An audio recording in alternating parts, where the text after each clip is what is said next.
And we back. Hey. Brown Juice Barbershop. How you living? What? I'm great, man. I'm really great. I'm doing well. Okay. Very well. How about you? I'm in living color. Exactly. And I was like, I fed you the line. I was too busy laughing to call off guard. I was like, okay. Now I'm doing well. And, yeah, in living color, I'm good, man. I'm good. I'm doing well. Life is good. I can't complain. I'm blessed, man. So That's great. It's good to be in conversation with you as always. Yeah, always saying with you. Come on. It's always a beautiful thing. Yes, sir. Yes, sir. Beautiful So listen, I see something glimmering over there, bro. Yeah, right. It just happened, right? That's looking fresh. First of all, it looks so okay. Hold up, it look 3D. Hey, I'm trying to come for it. Multiple colors, multiple shades, grow and grow. Every single one is different. It's like a snowflake. Not that other snowflake, but snowflakes. Every single one is different. So I have a question though. Like I don't know if you plan on getting into this later on, but brother, tell me a little bit about that. Tell me a little bit. Like I know you mentioned a little bit about it, but tell me about government cheese. Government cheese is my clothing line. You know, from cheese to cheese. You know, and I grew up eating government cheese. My grandmother was a woman that actually gave it away in my neighborhood. The truck would come and she was her job, and she ruled. She's very like, all right, you get a box. You get a box. You made me mad last week. You don't get a box. And she was very into giving it out. Don't tell the government, but the truck came and she was like, all right, everybody line up. You know? And so we always had some in the house. I was saying my grandmother in North Philly. And you know, government cheese it's just been with us. And it's a program started in the 80s, connected to history and all that stuff. And it's interesting because we're in that moment right now that's very similar, where farmers are creating all this dairy. And like, what do we do with it? As opposed to throwing it away, the government hopefully will step in and redistribute it again to folks who need it, because there are a lot of people in need. So all that said, when I first was screening my movies, folks said, you should be selling merchandise. And I was like, I don't have no merchandise.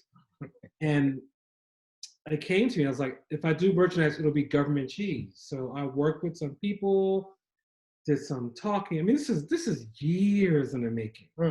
Years in the making of conversations and looking.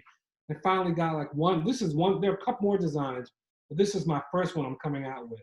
You know, I'm just putting this logo out. You can see, got the pizza up top. You know, this is a different color from last time. Last time you saw the green. This is more the orange. Pay homage to the cheese itself. You ever had government cheese? I have not, actually. I have not. I can't sit here and lie to the people. I have not.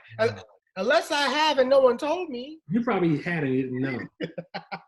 That's the secret of it. That's the secret of it. You know, you probably had a bowl of mac and cheese, like, yo, this chicken cheese is mac and cheese is good. Why is it so good? Somebody's chopped a few of that hard cheese and cut it up and melted down. Yeah, you had it. That's funny. Yeah, so that's my little apparel line, government cheese. We got hats, we got t-shirts, maybe more is coming. But you know, it's in Rona, I got rent to make. You know, seriously. I make that Rona rent. I hear you. I gotta make that Rona rent. Yo, that may be my campaign slogan. Listen, do it, please. Government cheese for you, because I gotta make that Rona rent. GovCheeseDre.com. Like, it's ready. Wow. That's great. Gotta make that Rona rent. Love it. Yeah. I grew up watching my mother hustle. She always had something for sale. You know those little those little brown envelopes? She always had like a little bit of money in that, like paying for something, buying something. You fill this up next week and I bring you your product. That's how she was. She was always pushing Avon. I respect that. Avon lady that's the OG. No, completely. She was on it always. Get me some skin so soft. You know how it is. Oh God, that's skin soft. You know, that's how you really get rid of mosquitoes. Yes. The mosquitoes, that skin so soft. It's all aloe vera, so it works. It's not a game. I used to all the time at my grandparents' house. Cause I swell up. Like I swell up. Me too. And they love me. They love me. Like one will bite me and go, yo, we found it. And run back and they all come back. I once had a roommate and this mofo would keep his window open. and with the shade up. And I was like, yo, just pull the shade down. They would fly over him, come into my room. My door was closed. Get in there and find me. And I was like, what? That ain't even right. No, it's not right. It's not right. All right. But you know, another Skin So Soft secret. I mean, I haven't done it in years, but it's my thing. You squeeze a little bit in your bathtub water. Yes. What? Grandma taught me that too. You mean like What? luxuriating? You can't afford a spa? No problem. Contact your local Avon lady for some Skin So Soft. There's no telling what was in that stuff, but that stuff was a miracle. Mm-hmm. It made you feel good. It made your skin feel so soft. Exactly. It's all in the name. And kept the mosquitoes away. So boom. Oh, there it is. Can't lose. Can't lose. For sure. For sure. Okay. That's dope. What you rocking? This doesn't have any type of a story. It's just a fly hoodie. You feel me? I just found it and I was like, okay, I think this is, when did I get this? I might have got this back when I was in, I feel like high school. You can only see the top. The bottom part is a little tight, real tight. You know, I'm not going to stand up for the people, but you know, if you see me during the whole video, you know what it is. But no, it just has nice design pattern. I have no idea what it means. It's beautiful, man. It looks good. It looks good. You know what I mean? I feel, you know, I just feel, hey, feel a little powerful. You know? There you go. Get the power where you can, right? Yeah. So we talked about the shirts. What you putting in your cup today, man? I decided to go back to my bullet. Okay. Bring it on. Bullet. Mm-hmm. Pop. Pew. What you got? And I'm going back with the Wild Turkey 101 is back in the building. I think these two like know each other. I think they do. They know each other. They're from the same block. Yeah. You know. Bullet might have an elevator in this building though. And Wild Turkey might have to walk up. I'm keep it real. Keep it real. I ain't mad at that. You know what? You probably right. Probably right. Oh, they call me Boulay. Exactly. You got anything to cheers to this time, brother? You know what I was thinking about that I haven't done yet? I want to give a toast to you. Oh. You're special. You're great. You're intelligent. My friends have watched this. I'm like, yo, who's that dude? I'm like, yo, that is Mr. Mikael. Wow. He brings it. So my toast is to you today. I appreciate you. And I love that you also, when it comes to setting all this up, you're like the homework kid. Like you get this stuff done. I'm like, okay, what I got to do, Mikael? Because you set it up. So my toast is to you. I appreciate you. I appreciate that. And I want to toast to the brilliance of government cheese. Hey. I want to toast to the brilliance of that because there's a lot of times, like for me, I'm an entrepreneur. Like at heart, I'm a business mind. And there are some brands that don't make sense. You can see that it's very creative. You can see that someone's trying to go somewhere with it, but it just like missed the mark. That's ingenious. And it has a story.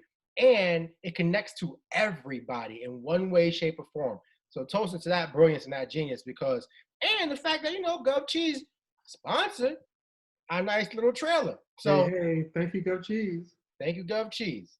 Amen.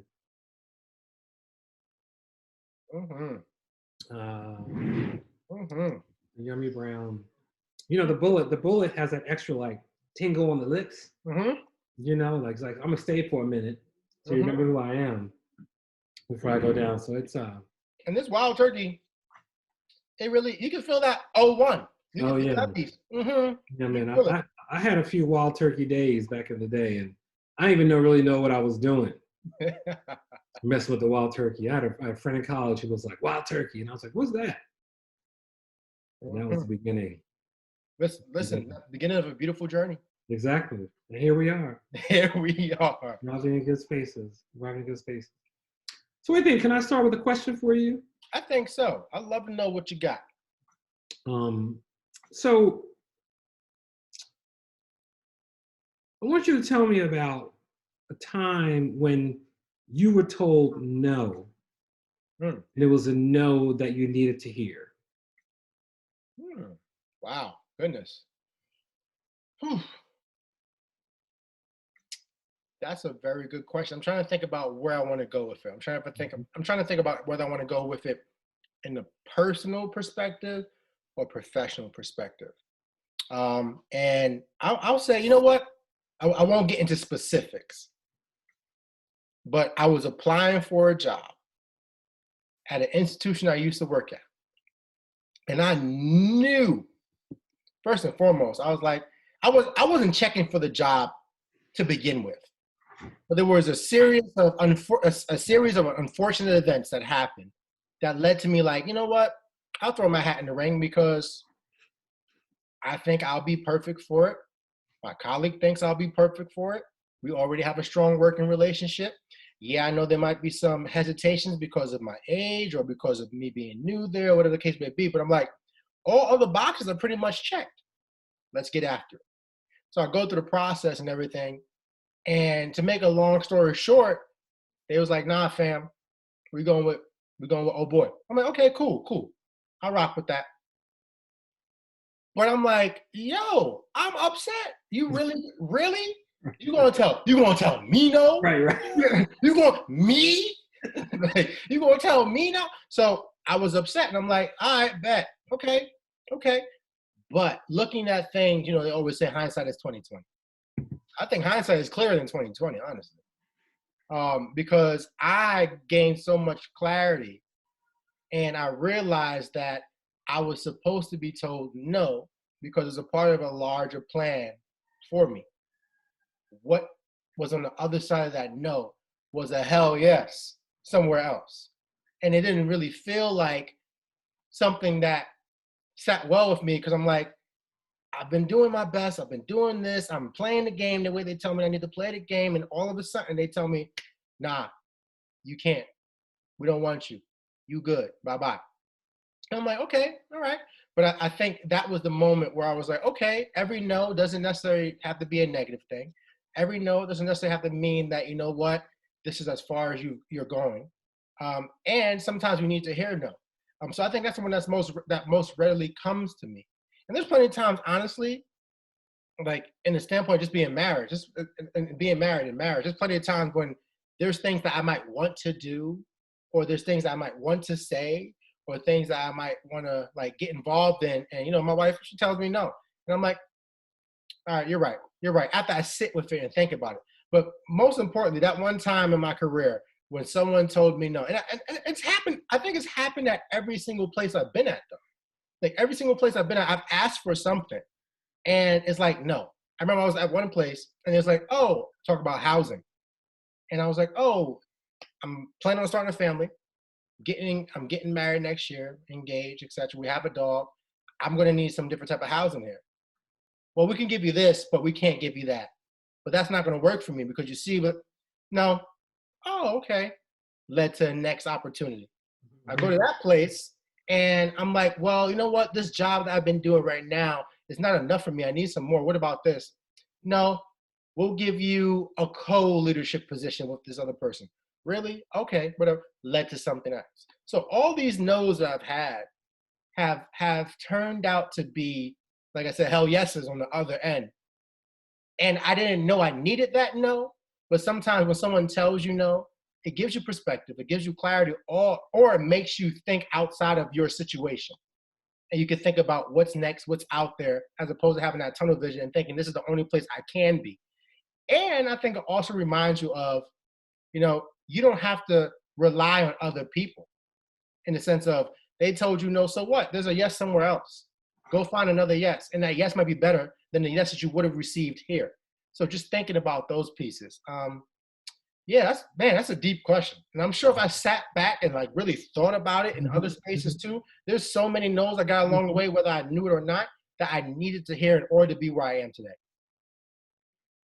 Deep question. And you answered, your last line is exactly why I asked it. It's I remember when I first came to I live in New York City now, came here after college, and my photography teacher said, for every 10 things you apply for, expect 9 rejections. And I was like, dang, like 9 rejections, yeah, we out of college, you can do anything. Everything's gonna be wonderful and great. And he was so correct. And that helped me be like, okay, that was number 8. If I get 9, I hope 10 is a yes, And But I think I stand by this, and I say this often. Every single no I got was the right no. At the time, they hurt, they felt wrong, they were difficult. You know, after listening to you, I think about my biggest no, or one of my biggest no's. I don't even know if you even know this about me. Do you know that I worked for Diana Ross for a while? That's one of the many epic stories you have shared with me. Yes. Yeah, well, that was my. I don't know. I guess it was a no, even though it was like a yes. That was one of my biggest no's, because I was her assistant, personal assistant for a little while, and was in it and was going and was thriving, and it was complicated. Only just in various ways. I'll go on record as saying this, that you never hear about Diana Ross's children being drugged out, messed up, car crashes, etc. Because she's a mama, Black mom from Detroit. Is really like, oh, excuse what? You know, and I think that's why her children are the way they are. But I, you know, one day I've never gotten fired from jobs except with her, and I got fired 5 times. Fired, hired the next day, fired, hired the next day, fired the next day. And one time she said, you know, I just think that, she said, you're working as my assistant, and I know you think this is going to help you, but you're a creative person, and you should be out making, not in here with me.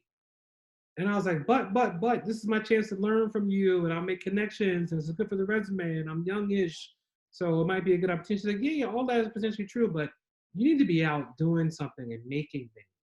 You're not an assistant. You're a creative person. You should be creating and making. And you know, she sent me home, and I thought about it. And she called me the next day, like, "Oh, baby, come back." And I was like, I'm not. You know, I think I heard what you said. You know, it makes a lot of sense. And I'm going to try my best to. I didn't have anything else lined up at the moment, and it was crushing.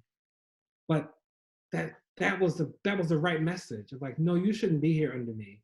You should be out there making. And I'm grateful for the experience and the journey, you know. But man, that was someday I gotta talk about more stories about that, because that was listen, I would love to sit and absorb all of the story, because each story is always a great one. I always get nuggets and glimpses into you and your journey. Like, I feel like we talked about earlier what your memoir would be or whatever. You have so much stuff that you can write just about your experience and the lessons that you've learned. So I'd love to hear more stories. But that's real, man. That's real. And I guess to follow up that question, what happens when you hear a no from someone you really admire and respect? Can you talk a little more about that? Because for me, in some cases, I'm like, whatever, I need you anyway. Right. But in other cases, it's like you hear a no from that person that you really admire, respect, and who's been good to you. Like, how do you deal with that? Yeah, that's where you have to find that inner confidence and believe, because it hurts, because you think, but if you let me do this, all these things are going to happen, because you set this whole picture up. And sometimes people that may not even know that they're helping as much as they're helping you with their no. I think the way if you really do respect somebody and believe in them and can see what they've done, you know, there's a moment, we're human, and we get like, but I want all the toys and the goodies that'll come from this experience, and the benefits and the money and the connections. But if you truly respect that person and they're telling you no, and they're breaking down why they're telling you no, and it makes sense, even though it's hard to hear, I think the real moment of like humaning up, manning up, is saying, let me take this in and learn from this. Let me learn from this. And so I think I'm really into accepting my feelings. And I'm like, I'm going to be upset for a few minutes. I'm going to let myself be upset. That doesn't mean, it might mean, but it doesn't really mean throwing things around the room, breaking shit. That's not what I'm talking about. I'm talking about, I've done that, but I'm talking about the day after you do all that, where you can step back and go, okay, let me think about this. What just happened? What can I learn from it? And what did that no mean? I mean, there's been sometimes people who've said no to me, and I've been like, this is about you. This isn't about me. And that's another way to take the lesson. You know, I have been around numerous people that I really think and it's going to sound a little immodest, but it's consistent with people who saw my shine and were trying to dull it down. And I'm lucky been able to like keep going. I have enough angels and people around me to make sure I thrive and go. But that's one of the most depressing moments when you see somebody like, oh, you just don't want me here because I might do this better than you. And that's hard to digest and swallow. But you know, I heard this woman say this. Sometimes you gotta say Buddha bless and move on.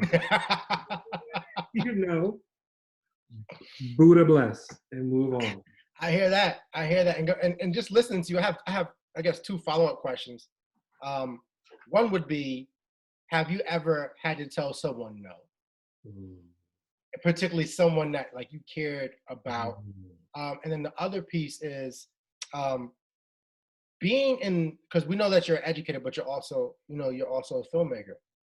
Being in that industry, how do you keep yourself whole? How do you keep yourself sane? How do you keep yourself André, as opposed to getting swept up in everything that comes at you? So those are 2 questions. Like, I don't know if you want to answer in particular order, but have you ever had to tell someone no? And how do you stay whole in the industry that you're in? I'm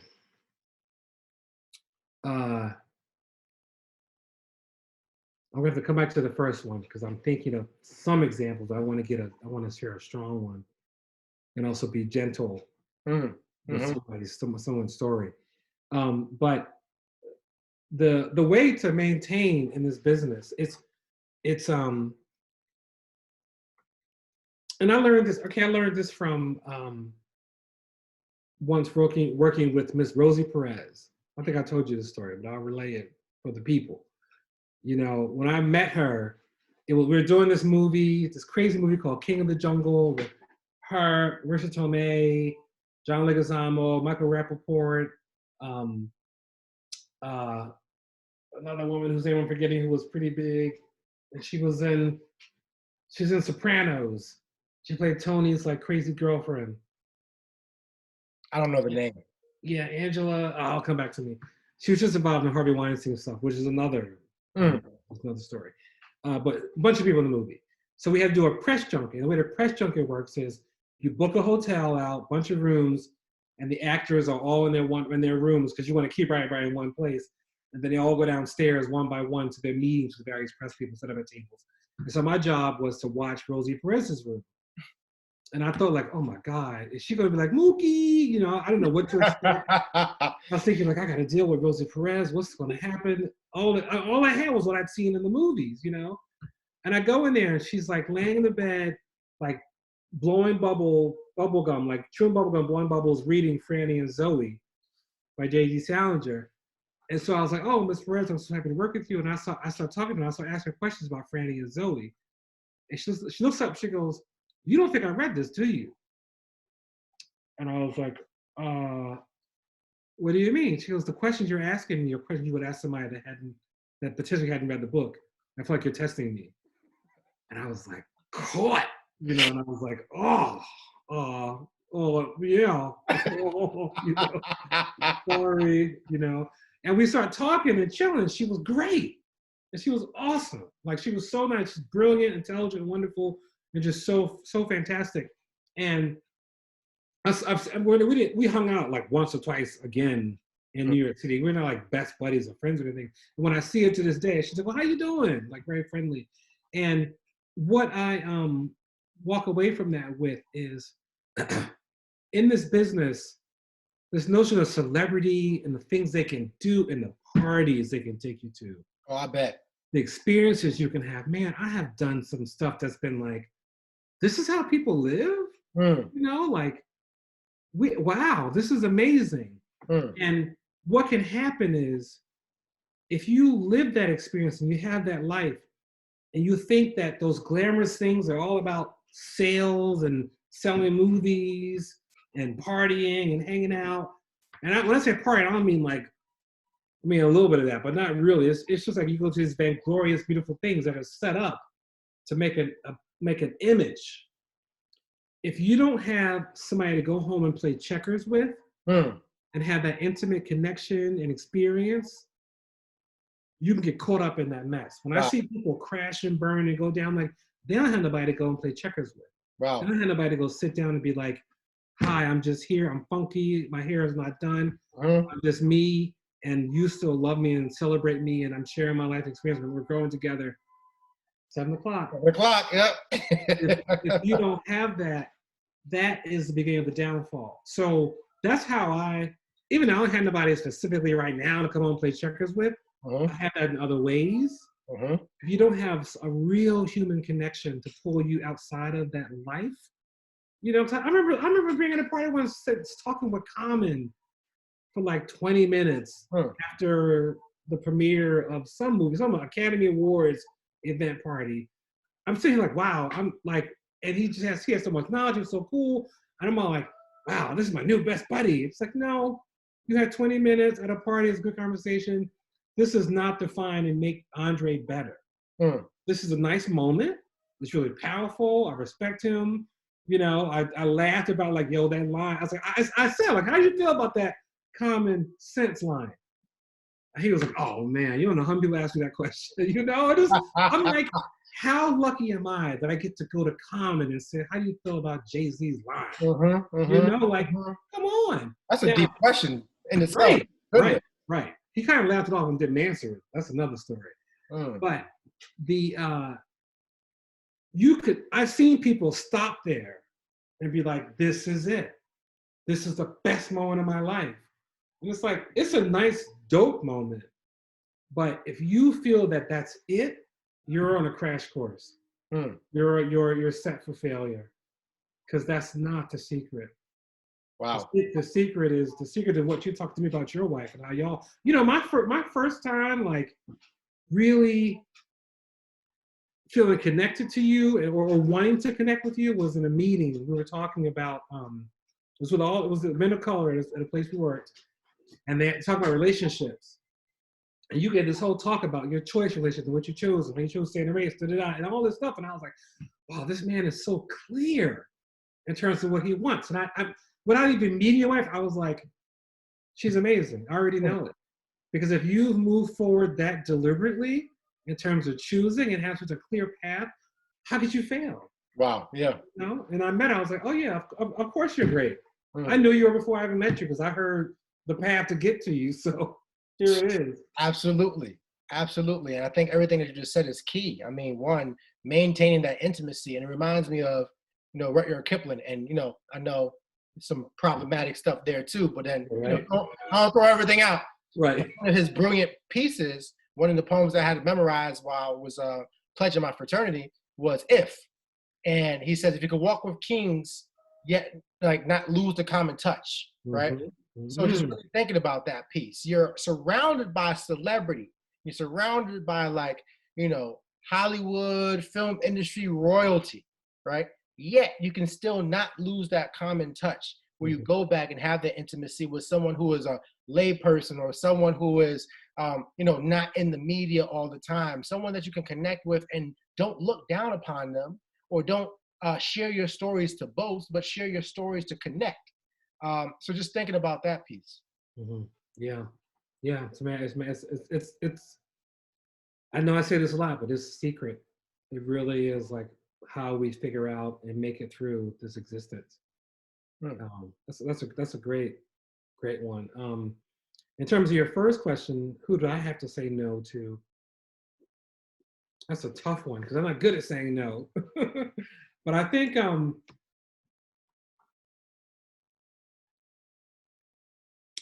I was invited. Oh, trying to be. I don't want to hurt nobody. But I was invited to take part in a project and come in and produce a project, and I did not see that project working, and I knew the person wasn't ready to make it, and I was like, we could get money and we could make something that's really mediocre. There's gonna be a lot of work, a lot of hard, and I need you to go work harder on this right now, and it's not ready for what you want it to be. It's a grand idea, you know, but it's just not ready for the stage you're trying to push it to. And so my saying no by jumping on at that moment was saying, I don't believe this is where it needs to be for you to excel in. If you want to go back a couple of steps, I'll work with it. But where you are, where you want to go, and it didn't work, and a lot of money was wasted, and you never heard of it because it wasn't made. But I had to say no, and that's hard because you see somebody with their dream and ambition and drive, and my no was about go back and rebuild this before you really race the market, and they went through and blew through a lot of money, and nothing came of it. So that was it's hard. It's hard. I don't like saying no because I'm all about how can I. Whenever my answer like how can I get to yes? How can we get you to yes? Is often my reply when it comes to stuff. But this person wasn't ready, didn't have the patience and the foresight to see that through. So that was me. Wow. How about you? How did you? That's the piece, though. To that point, I think that you mentioned earlier how, when some folks say no to you, it's really more about them. I think this is a situation or example of you saying no out of love, respect, genuine care, and saying this no does not mean never. This no means not now, unless you go work some things out, and then it could be a yes. So and I think there's different types of no's. Yeah. Some folks were like, it's a no, which is the F no. Right. And there's a no that's like, nah, fam, we good. We're going to do whatever I want to do because it's about me. Then you have that no, it's like, no, I love you. No. So just think about those different types of no's. Yeah. For me, I'm thinking about my experience in college admissions and also in high school admissions, and me having that I need to do it for my people. I need to put them on the same way someone put me on. There's sometimes I had to say no for a number of different reasons, either because I didn't want them to be set up for failure, or I knew that if even they came there and I tried to give them tremendous support, I'm only but one person. So how can I make sure that I'm not saying yes for all the right reasons, but realizing that recruitment doesn't necessarily mean that you're going to have the necessary support if you bring them there, which means that you might not have retention the way that you want it to be. So I think that was tough for me, particularly earlier in my career, where I'm like, I have so much hope, and I'm like, I'm given a position of privilege and power to be in these spaces to help make these decisions, or at least be in the room to talk about them. And I'm like, how can I live with myself if I keep telling people no? And that was one of the reasons why I got out the game, so to speak. But at the same time, I said to myself, you know what? I'm not God, and I can't save the world by myself, nor am I responsible to. So those things, and realizing that just because it doesn't happen for them here, doesn't mean it won't happen for them somewhere. Right. Exactly. So that's been the helpful piece for me. But just having to say no to 13-year-olds, 14-year-olds, some 17-year-olds, and this is their dream school, or when someone else told me that I had to say no when I knew it should have been a yes. That's hard. That sucks. And it's like, yeah, all right, I got it. Just know that when you ask me if I'm coming back next year, that will be a no.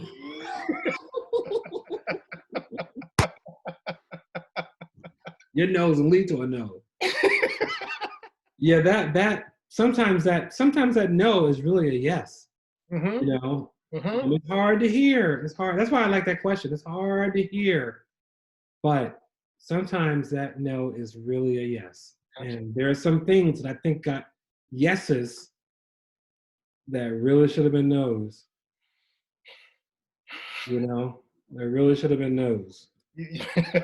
But you're absolutely right. And it goes back to what we were talking about before. I'm like, when choose your circle wisely. Choose your relationships wisely. And you need that circle around you who's going to tell you no. They're gonna love you enough, care about you enough, and be there to support you and be strong enough when they tell you no. You need that circle who's gonna be like, "Yo, you're brilliant. You are. But right now, fam, it's a no. It's a no for me, dog." No, exactly. Well, can I ask another question? Please.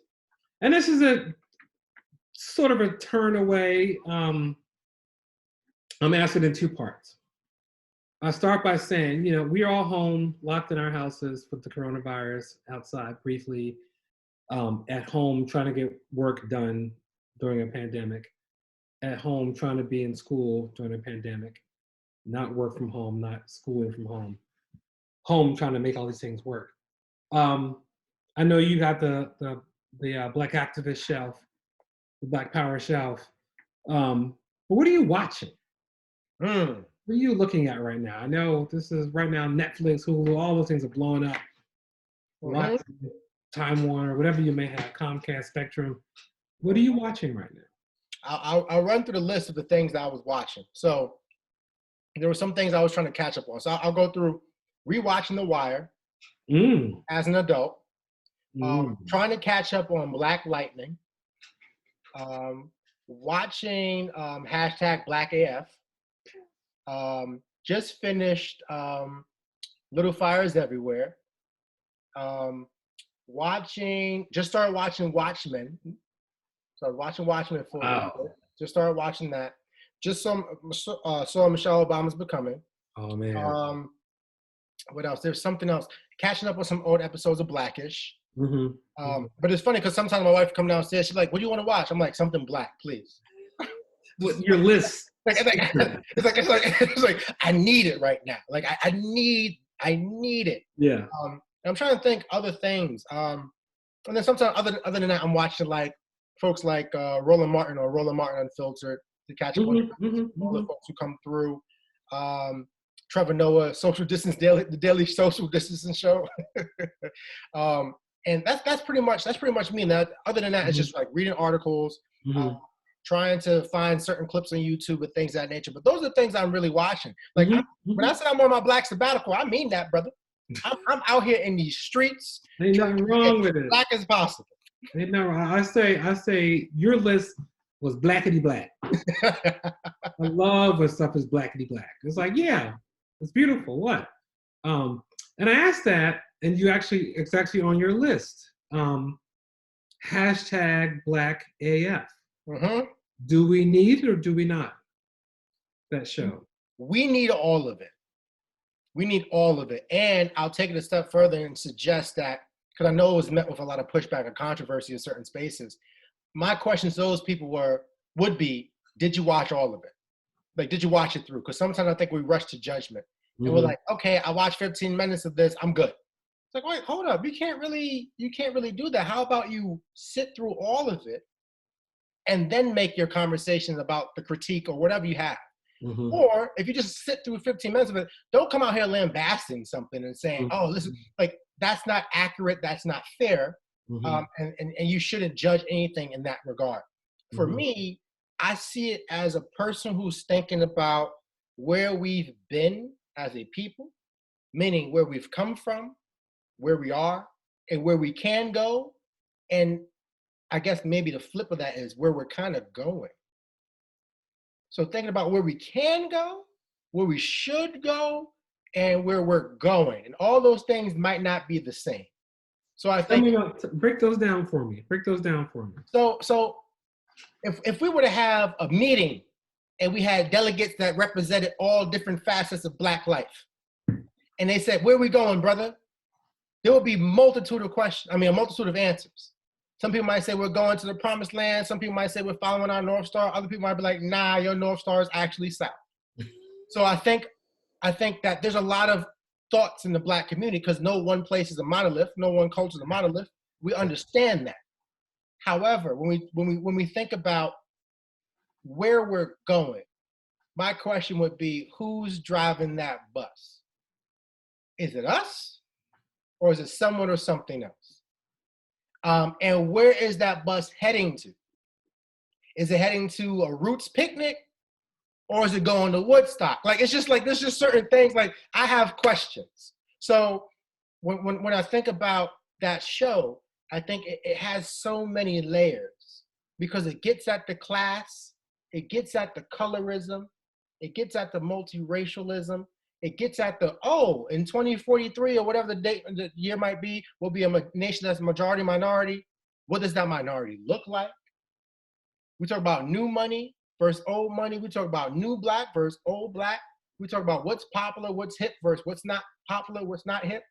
We talk about twerking and all these things that come along with that, there's just so much there. And then the thing that I love the most about the show is that everything ties back because of slavery.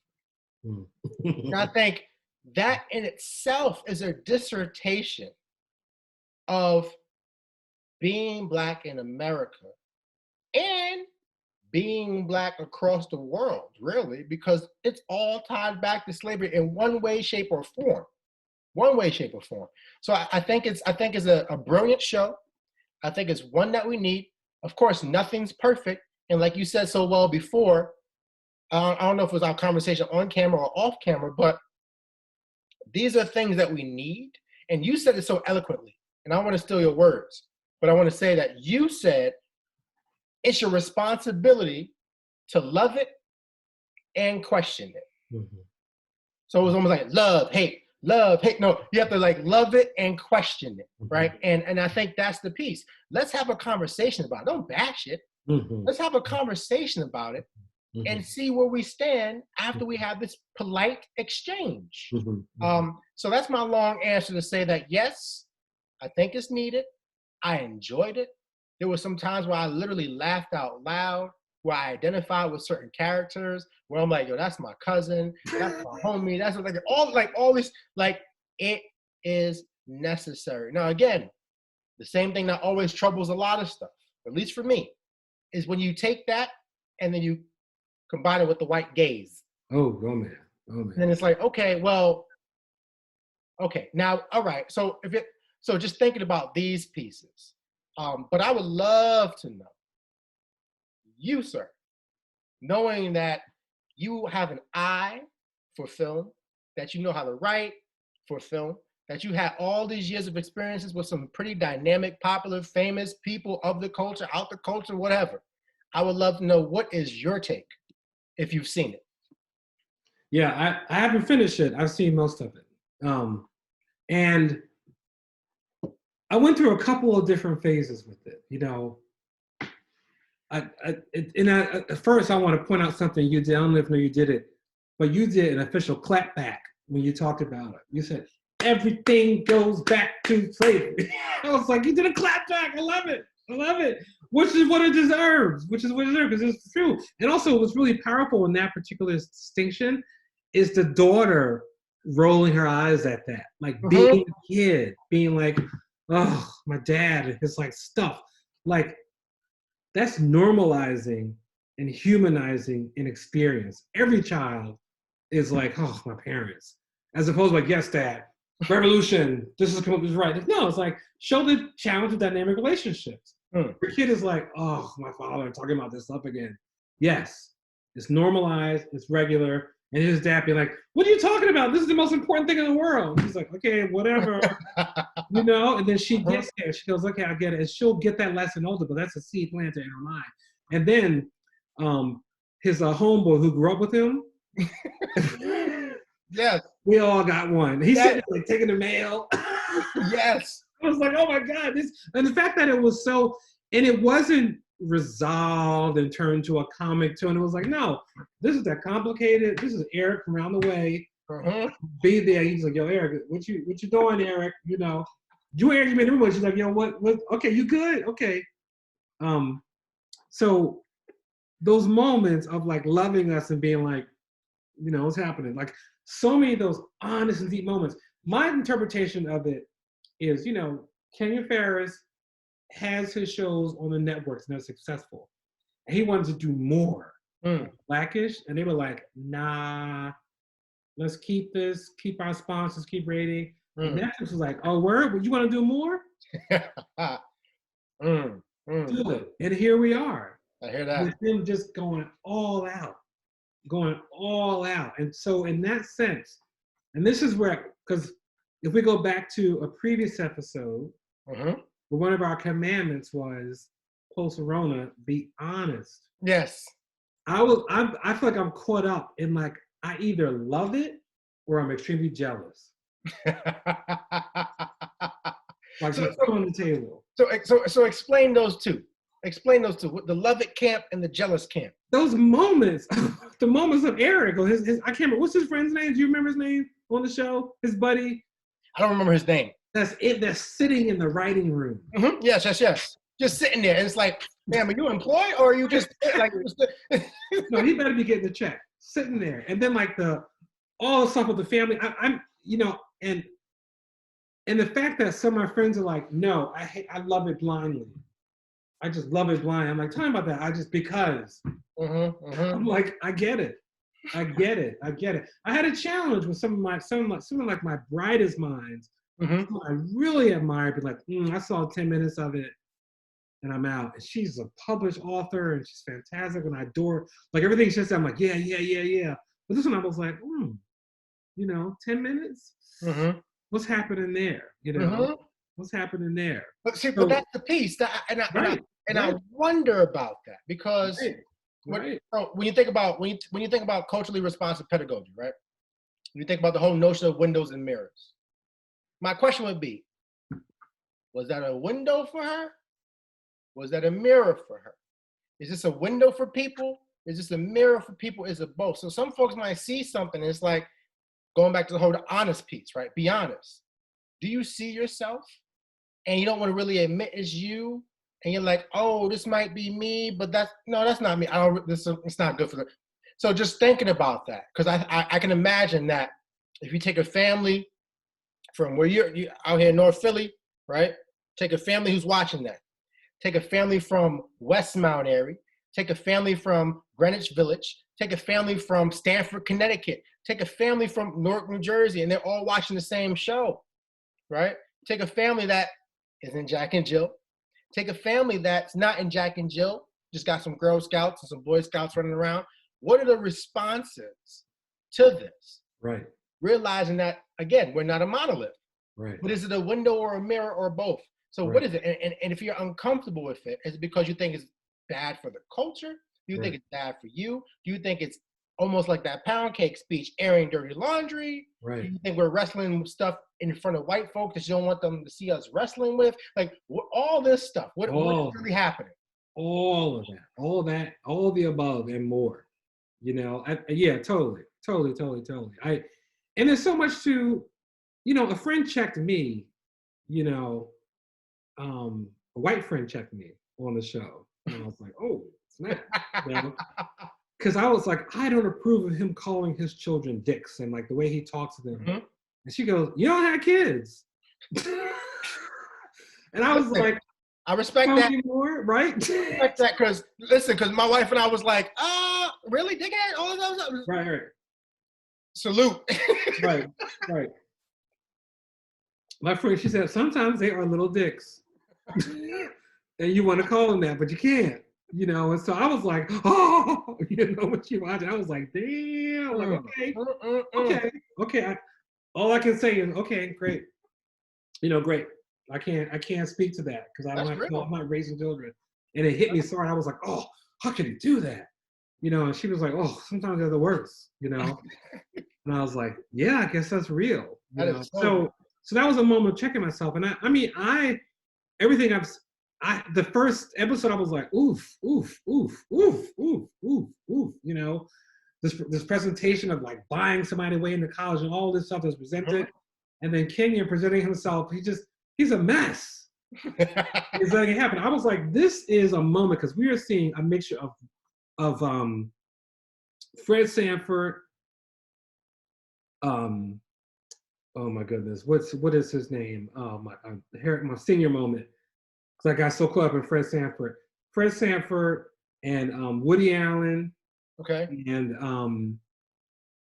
And like this other character we never had before, rolled up in one. This black man coming in loud, saying whatever he wants to say with too much money and just rolling and going. We've never had that at this level.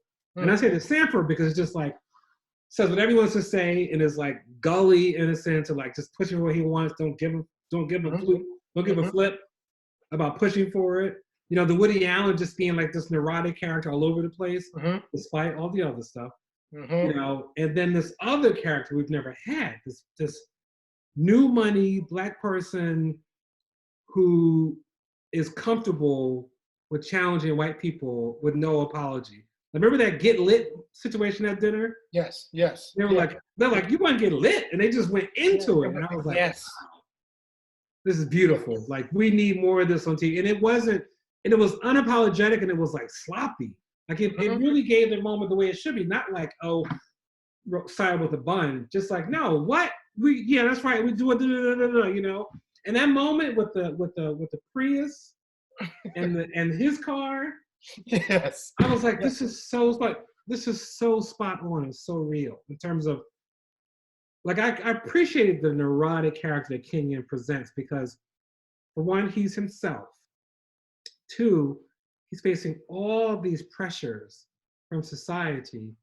Three, they got all them kids. They got so many kids in their house, you know.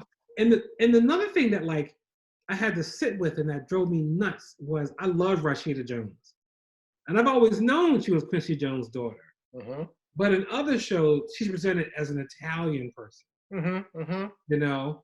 And I was like, y'all messed us up by not letting her be Rashida Jones out the gate. And that's deep, right? That's deep. That's Quincy Jones' daughter. That's Black royalty. Exactly. And that has so many layers attached to it and associated, saying that she wasn't allowed to be Rashida Jones, or you get more gigs being or portraying the Karen Filippelli on The Office, or being in Parks and Rec, as opposed to this piece. So that's why that's part of why it's not as believable. Yeah. Right. Parks and Rec, they never talked about race at all. Office, they called her Italian. I was like, that's Rashida Jones. Like I'm like, do your thing, get your role, make it happen, but you Quincy Jones' daughter, like you blackity black. That's like, real.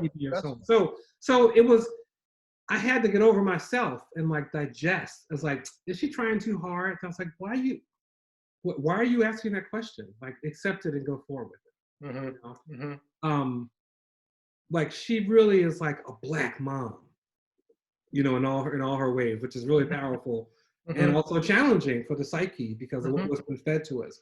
So to go to the other part, the jealousy part, is I look and like, I want to be doing this. You know, like what would it mean? Netflix. Right, exactly. Hey Netflix, y'all watching this? I got stories. And I can't lie to you. When blackAF first came on, I was watching it like this. Say prep school Negro. Say it. Say it once. Say it once. I got my attorney on speed dial. I was so ready. I hear that. So ready. I was watching like say prep school Negro. Say it once. Say it once. They came close, but they didn't say prep school Negro. And I was like, all right, that's fine. And the jealousy thing, and I'm realizing I have more immodest moments, and I think I probably should. But for another immodest moment, you know, I came out the gate first with this movie and challenged this experience of what it means to be a black person in these privileged environments. You know, mine was a low income story, separate from many others, but I really put it out there. And it's hard to be a pioneer because pioneers don't get all the checks. You know, we get to like, oh, you did such a great job. I'm like, that's cute, but I want a house paving my way. Right, exactly. Exactly.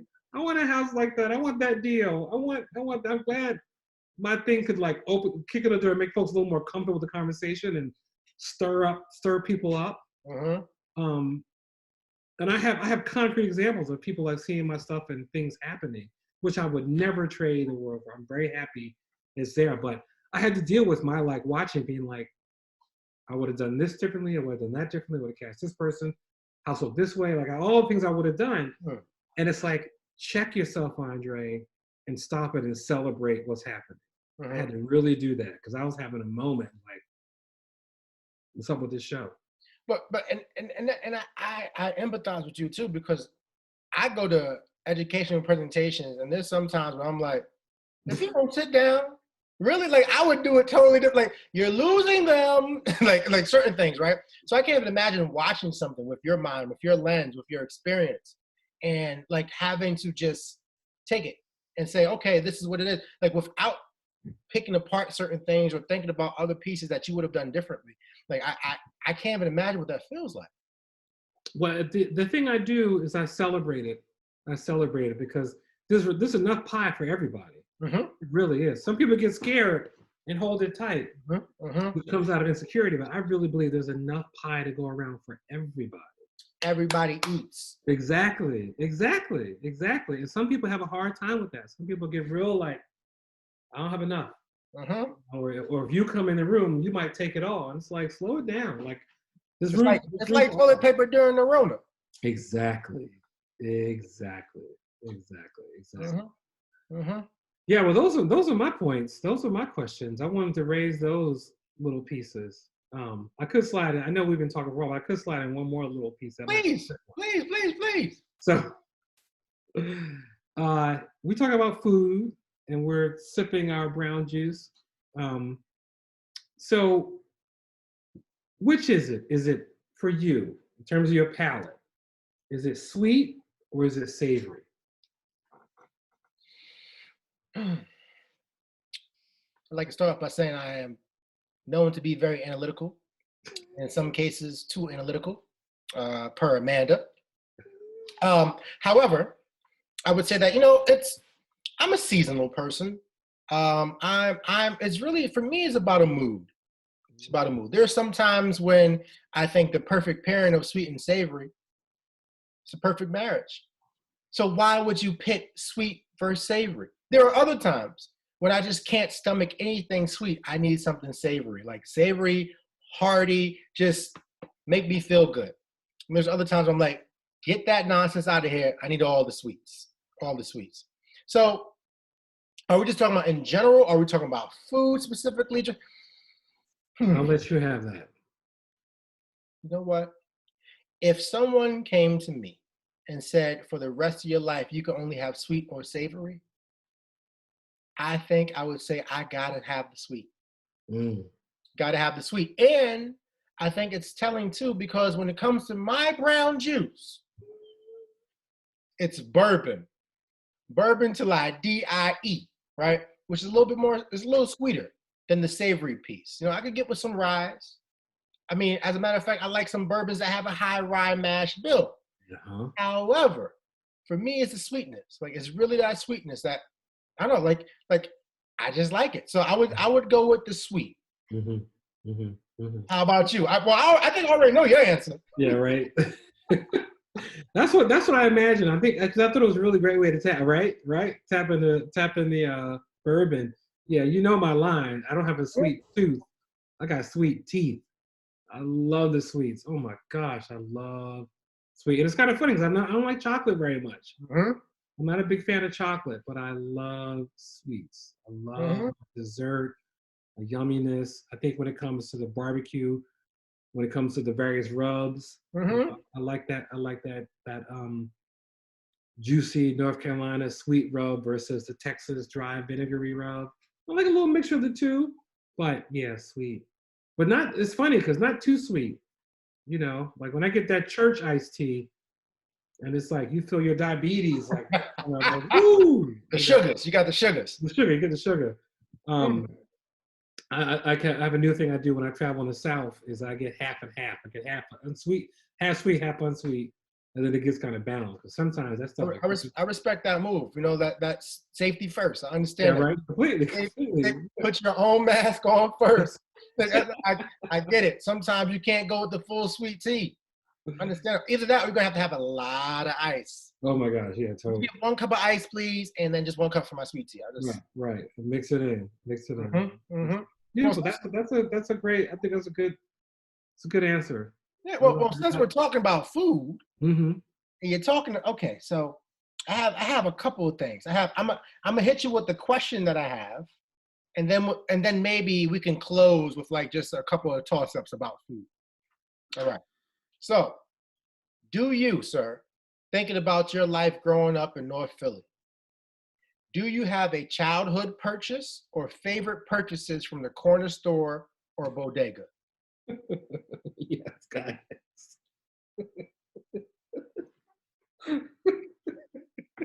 It's like you're reading my mind. I have such a specific purpose that I was thinking about it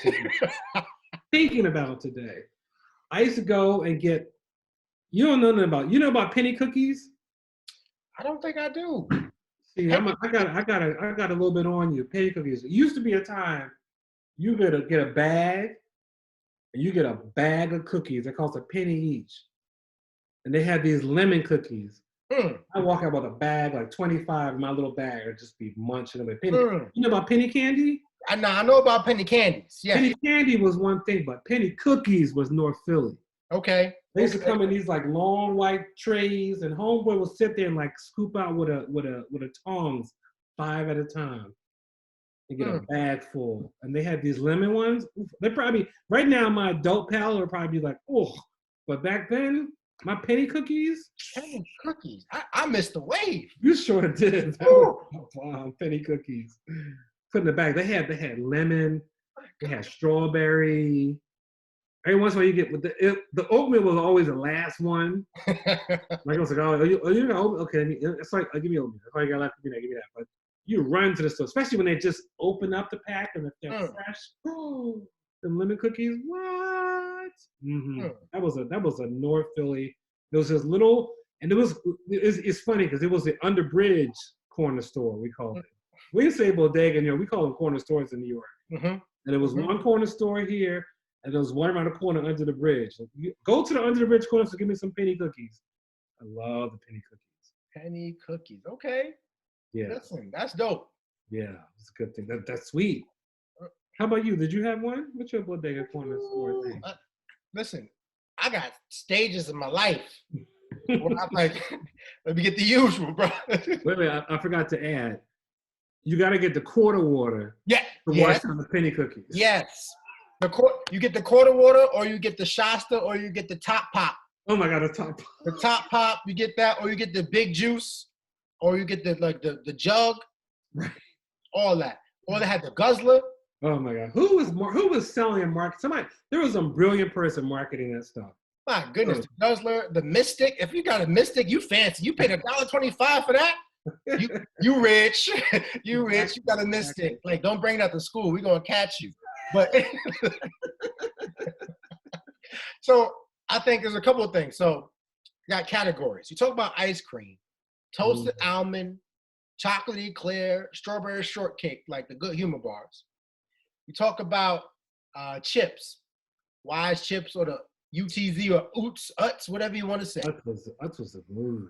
I'm still an Utz man. Like, whoo, like the different types I had, like the barbecue corn chips, the hot popcorn, the butter popcorn.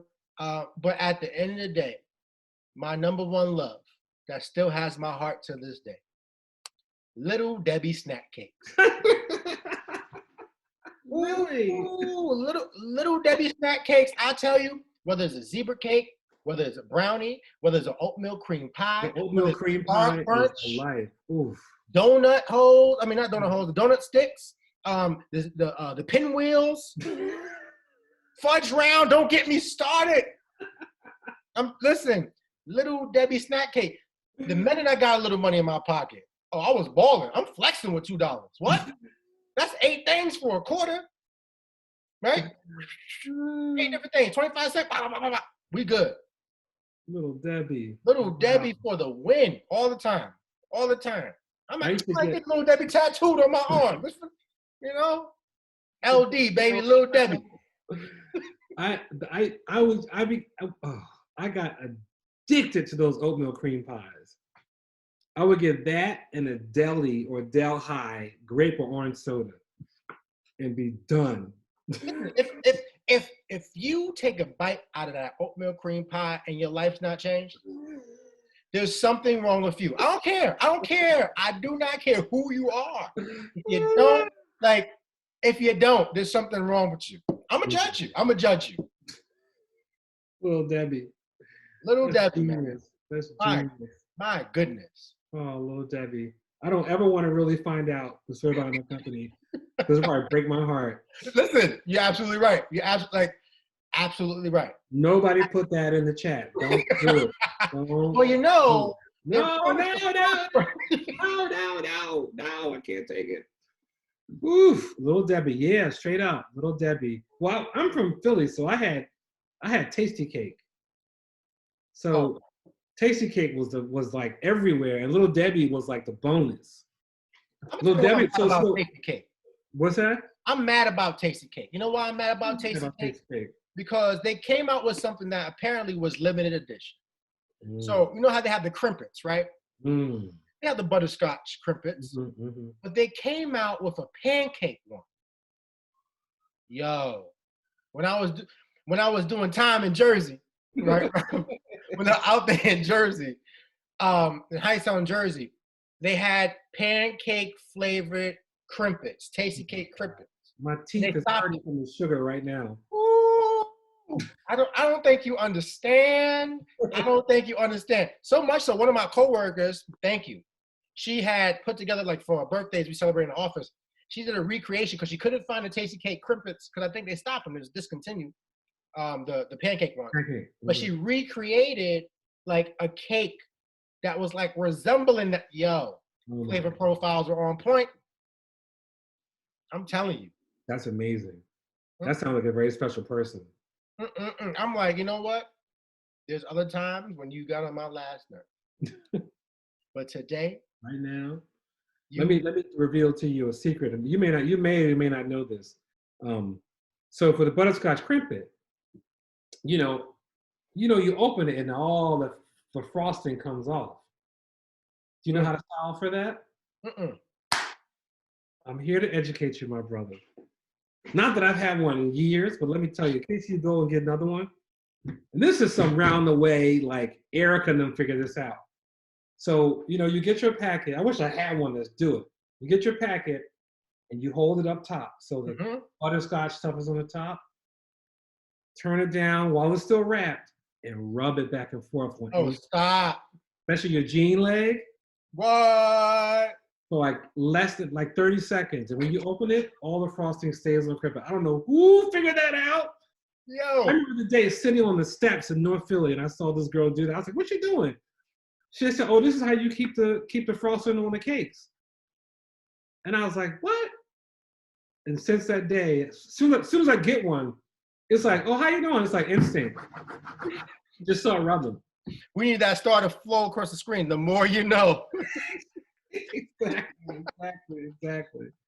Yeah, that's the secret. That's the secret. And it works with all Tasty Cake products that have frosting on it. It don't work with Hostess, but it works with Tasty Cake.